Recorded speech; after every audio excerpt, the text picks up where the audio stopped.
Hello dear students and viewer, welcome to Applied Sociology class. Today we will learn effects of environment on human growth and development. Environment is very much a sociological topic for at least 5 reasons. 1. First, our worst environmental problems are the result of human activity, and this activity, like many human behaviors, is a proper topic for sociological study. 2. Environmental problems have a significant impact on people, as do the many other social problems that sociologists study. 3. Solutions to our environmental problems require changes in economic and environmental policies, and the potential impact of these changes depends heavily on social and political factors. 4. Many environmental problems reflect and illustrate social inequality based on social class and on race and ethnicity. As with many issues in our society, the poor and people of color often fare worse when it comes to the environment. Such as social movements like Chipko movement and Narmada Bachao Andolan are some of the examples. 5. Efforts to improve the environment, often called the environmental movement, constitute a social movement and, as such, are again worthy of sociological study. Friends, now let us learn what is environmental sociology. Many sociologists study the environment that their collective study makes up a subfield in sociology called environmental sociology, which refers simply to the sociological study of the environment. More specifically, environmental sociology is the study of the interaction between human behavior and the natural and physical environment. Environmental sociology assumes that humans are part of the environment and that the environment and society can only be fully understood in relation to each other according to McCarthy and King.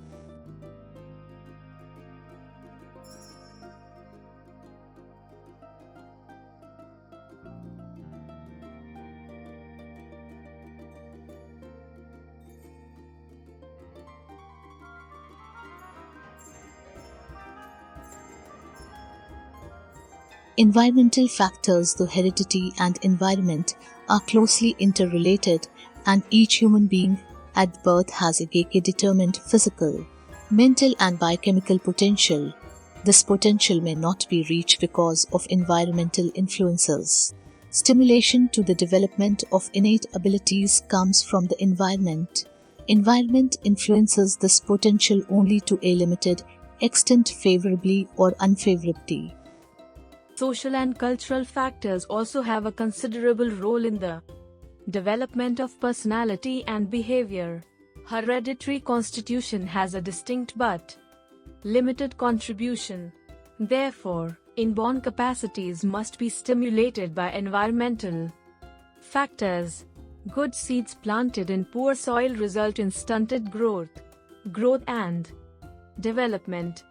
Trends in pediatric children of the developing nations, whose growth and development had been stunted.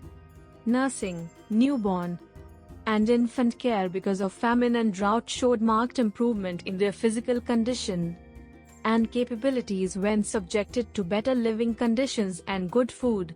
The influence of heredity and environment are so interrelated that they are practically inseparable. Heredity determines what the child can do, and the environment what the child does.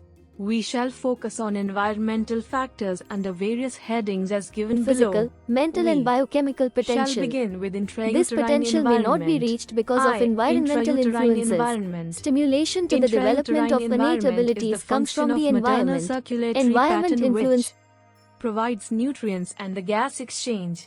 Fetal growth is dependent on 2 factors: intrinsic fetal growth potential and 2. Limitations of intrauterine environment. Impaired fetal growth potential may be due to genetic abnormality at conception. Biologically, life begins at conception and then onwards the growth is constant from embryonic period to 36 weeks of gestation. Growth of the fetus involves an increase in the number of cells and increase in their size. The influence of the intrauterine environment on the future development of the child is of great significance. The uterus protects the fetus from the adverse effects of external conditions. It is also true that the intrauterine environment may be substandard, thus reducing the number of cells or the size of cells or both the size and the number of cells. For example, intrauterine rubella infection produces severe reduction in the quantity of cells in many organs, while tox-tilde appears in late pregnancies characterized by significant increase in cell size, although cell number is relatively normal. The factors which have harmful effect on fetal growth are harmful prenatal factors, nutritional deficiencies when the mother's diet is insufficient in quantity or quality, anemia in the mother, mechanical problems like malposition in utero, metabolic endocrine disturbances like diabetes, infectious diseases during pregnancy like rubella in the first trimester may lead to abnormal development of the fetus. Herpes and syphilis during the second and third trimester may have adverse effects on the fetus. Smoking and use of alcohol and drugs may result in prematurity or deformity of the child. Good prenatal care helps in the prevention of many of the adverse conditions, thus ensuring better prenatal environment for the fetus. While the prenatal period is short, it is one of extremely rapid period of development. 2. Social and economic conditions.